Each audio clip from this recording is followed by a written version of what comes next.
Hi, I'm Eric Sirota, and I'll be reading from The Rent Eats First, a finalist for the 2024 Big Other Book Award for Poetry, available through Button Poetry. Thank you so much to John Madera and Big Other.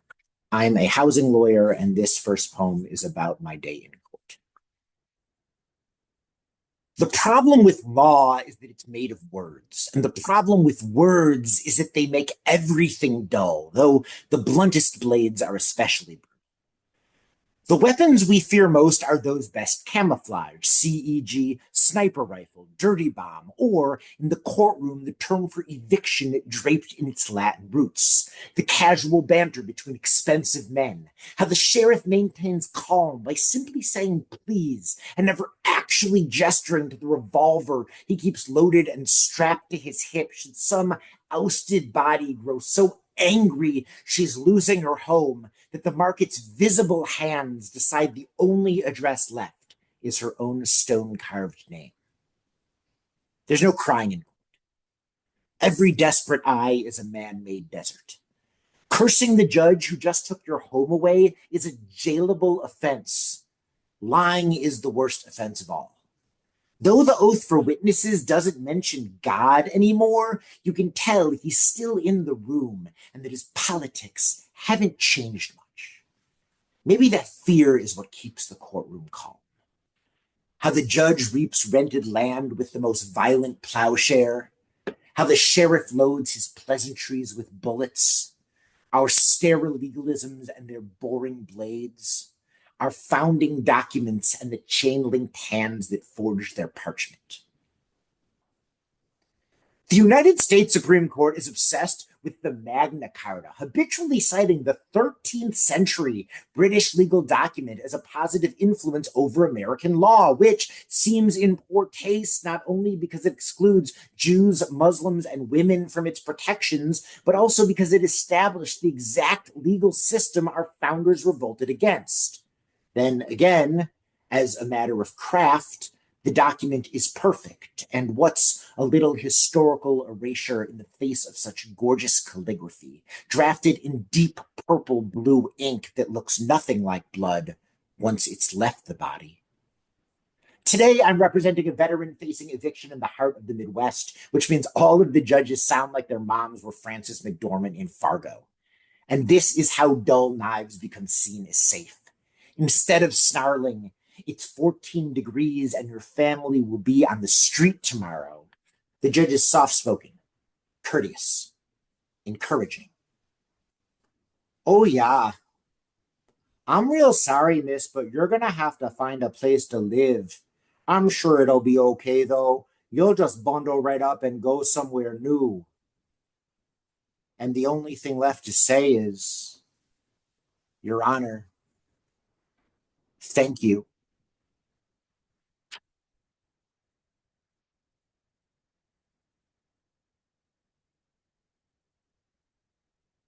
This next poem is subtly titled, Ronald Reagan Was an Idiot, and Other Observations About My Birth Year.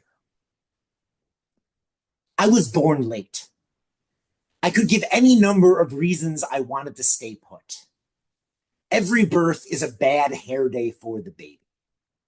The star of bedtime for Bonzo had just been elected to lead us through the Cold War. Maybe I wanted to stick it out till Christmas, because I hear Jews born on Christmas wind up a pretty big deal sometimes. Plus, the world can be a scary place. My mom saw The Shining while I was in utero, though in my cocoon it must have sounded more like a whisper wielding an axe. There's nothing more sinister than a secret. How it makes the ears twitch like a dog barking at an earthquake that's not yet shook.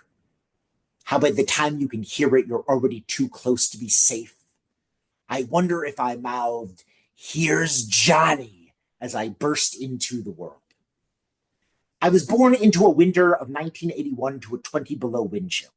In other words, I was born into a world where we still had winter. They don't tell the children their plans to poison the air until the snow melts so the mosquitoes can fly their violent love anywhere they wish.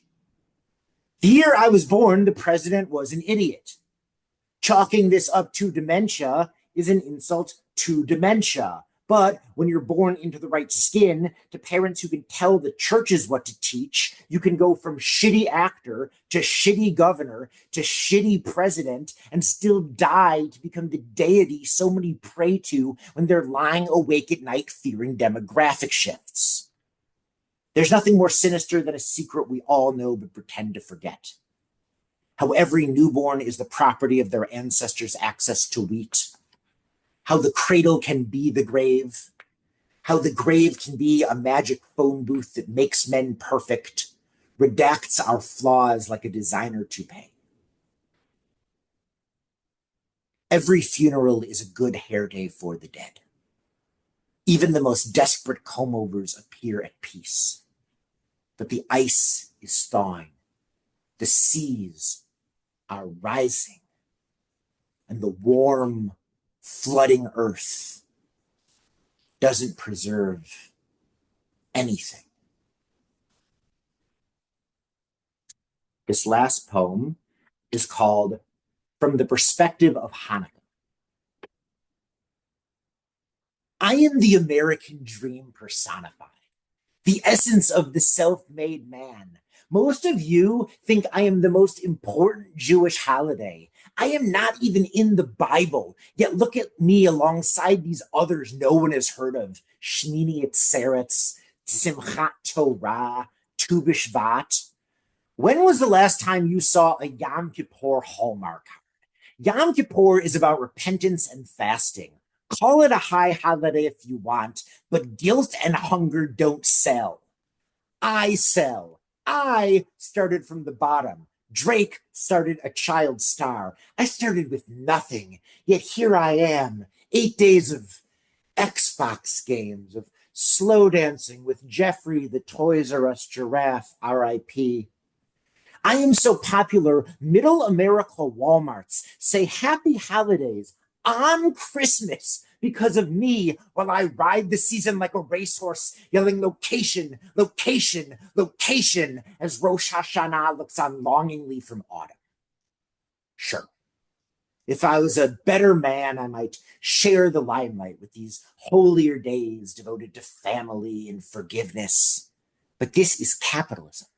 My value is in your hands, and every year you choose me against all odds. I am not some feel-good 4th of July. Yay. We're free from England. We don't have to wear those fucking wigs anymore. My tale is one of right-wing Hebrews achieving victory to better oppress moderate Jews. But still, everyone loves me. I've got lunchboxes and shit. And I did it on my own. I don't need that pansy-ass Thanksgiving's McGraw-Hill textbook consultants to knit a quilt from my broken glass narrative. I succeed without help. I don't need help. I was born on Christmas. Jesus wasn't even born on Christmas. So take it from me, Jewish high holidays with your 3-hour liturgies and introspective world peace bullshit. What was your miracle, Pesach? Swarms of locusts? Stone tablets? I'm sure those just fly off the fucking shelf. Oil was my miracle. That's that shit we go to war for. Halliburton doesn't hire mercenaries to capture unleavened bread. Your archaic rituals are fossils. I am the petroleum meniscus rising above them. Just watch my dreidel spin. Watch the winner snatch up the pot. And why shouldn't he? He earned it.